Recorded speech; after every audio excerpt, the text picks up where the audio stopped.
your chair and stuff. That was terrible twerking, by the way. Miley Cyrus does better. That's a punch. Oh no. She's terrible at twerking, dude. My name is Daniel Kelly, everybody. I work in the caf. I tell jokes. It's what I do. So, my dream is to be a stand-up comic, go touring, make a lot of money, do stuff. I'm standing up right now, so not using a chair like a fat man should.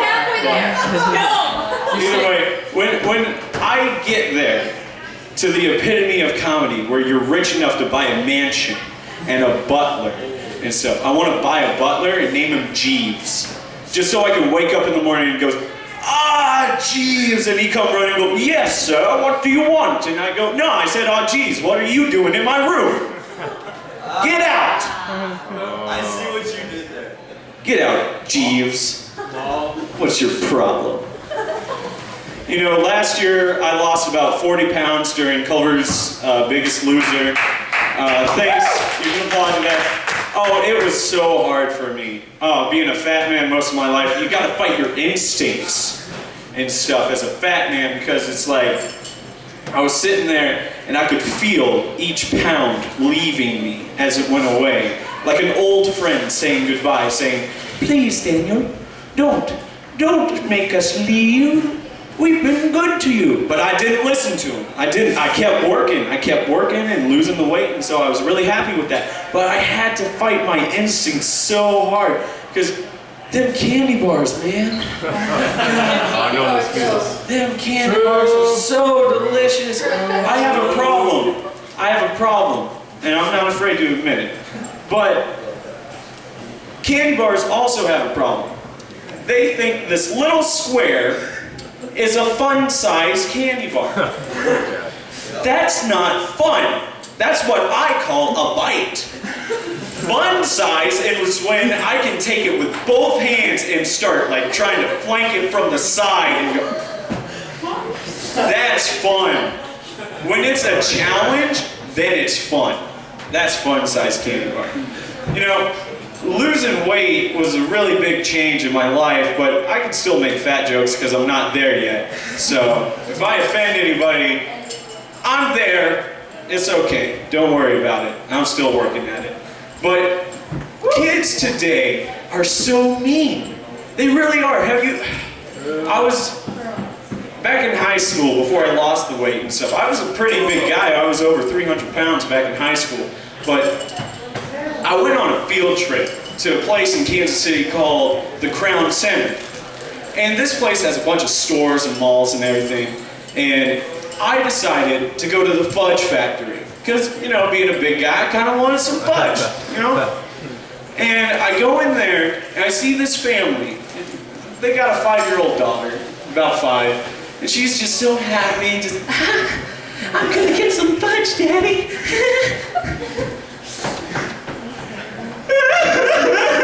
The big man's gonna eat all my fudge. I kid you not, that actually happened. I took one step in, she started crying. And that is a very mean thing to do to a man with very low self-esteem. So I decided to just go down to the fried restaurant down there and just eat a lot, because that's the way you recover from a kid being mean. Also, this summer, kids are especially mean if you are still losing weight and you're not quite there yet. This summer, I went to the pool. Bad idea to go shirtless, thinking, you know, I've lost enough weight, the stretch marks are gone, I'm good. You know, I don't have that big of boobies, I can do this. And then I walk to the pool, and I see these kids over there, and I hear this, "Psst, hey, that guy's got boobies." I mean, kids are so mean today. What did we teach them? That is terrible. You know, I actually think I heard one of them say, "W, want to go for a swim?" Thanks, jerks. I think I'll go put my towel on now. You know, I'm a big nerd. I like Star Wars, Star Trek, all that. This may lose a few people, but I hate whenever the people in NASA decide, you know what we're gonna do? We're gonna do this for science, everyone. This is your tax dollars at work. We're gonna send a message to maybe if there's some aliens up there. Perhaps they'll get the message and they'll come here in peace. And it's usually something like, greetings, we're Earth, and we're the people of Earth, and you can come here and, you know, we'll share resources, be happy, and everything will be okay. What if the aliens receive the message and go, what the hell are they talking about? Earth? That ain't Earth. We've mapped that side of the galaxy. That's Zalion 5. What the hell are they calling that Earth for? There's nothing there. We already... Oh, no. Screw Zalion 5. Let's just nuke it. You know, this summer, I made a lot of mistakes. This summer I made a lot of mistakes. I was at Walmart, and you can make a lot of mistakes at Walmart if you're not careful. I decided to be kind of helpful to some children that seemed to be lost.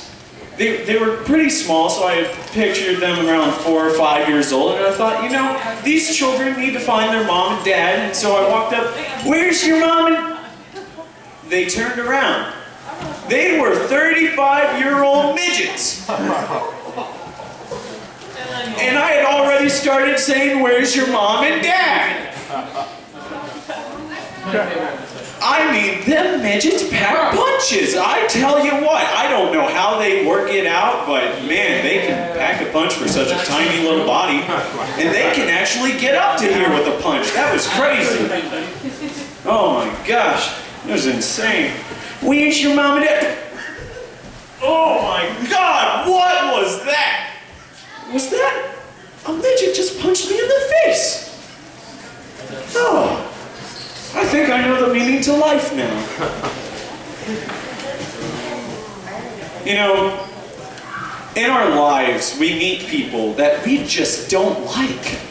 We really do. There's some people that just have what I like to call the smack me voice.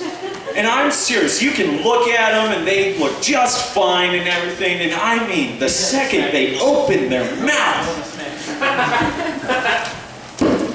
you just want to smack them across the face. And there's people that don't even have to speak. In fact, you can probably hear them on the other side of the hallway being like, hey man, you know, I'm a pretty cool person and everything. Let's go hang out. Let's hang out, let's have some fun.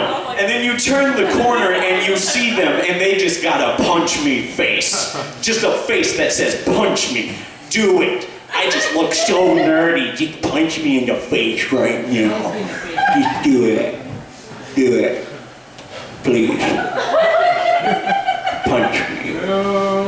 I'm not even kidding. I met a person who had both the punch me face and the smack me voice back in high school. Now, how many people live in the country in the middle of nowhere? Just cowboys, cowgirls. Nothing wrong with that at all. There's nothing wrong with that, but this person just took it to a whole new level, guys. I'm sorry, but the second this 15-year-old kid starts claiming that he's driving semi-trucks for a living, and I'm sorry, but whenever he flips the semi-truck and all he has to do is pump that clutch, and the truck just magically flips over. I mean, I just want to smack him and punch him at the same time. Get out of here! I don't need you here. Nobody does. You just got a smack me voice and a punch me face, man. You know, I saw this news thing on the television during summer. Because I live in Kansas City, and that's a pretty bad city for obese people. A lot of people that are obese live there, so says the news. But apparently we've moved down on the scale of having the most obese people. So I like to think of it as obesity's on the move.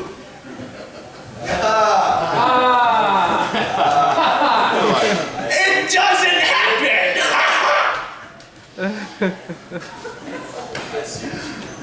So, I like to close out here real quick with a message about the wise people in our lives, the elderly, and how they guide us and stuff, and how we're just so terrible to them.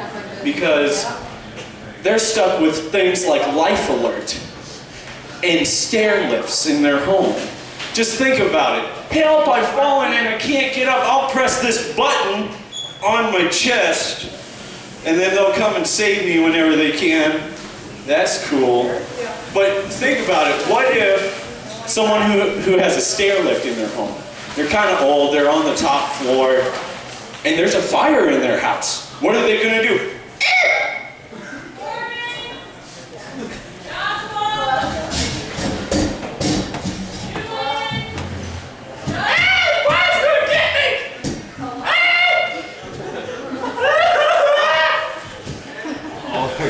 Them stair lifts don't help nothing at all. You might as well just jump out the window.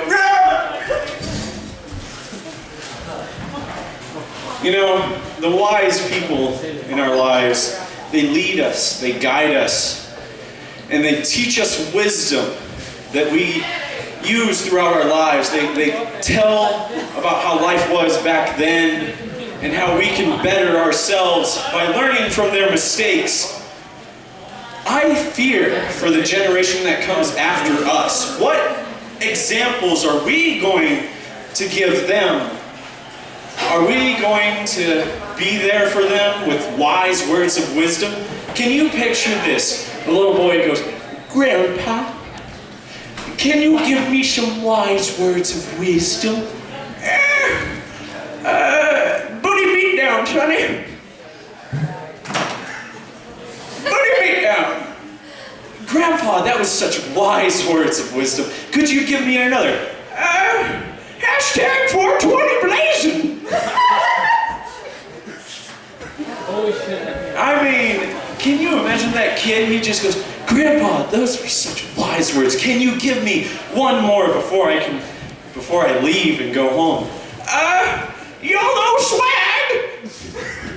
And whatever you do, don't look up Miley Cyrus twerking on YouTube. It's just terrible. Thank you guys. I've been Daniel Kelly.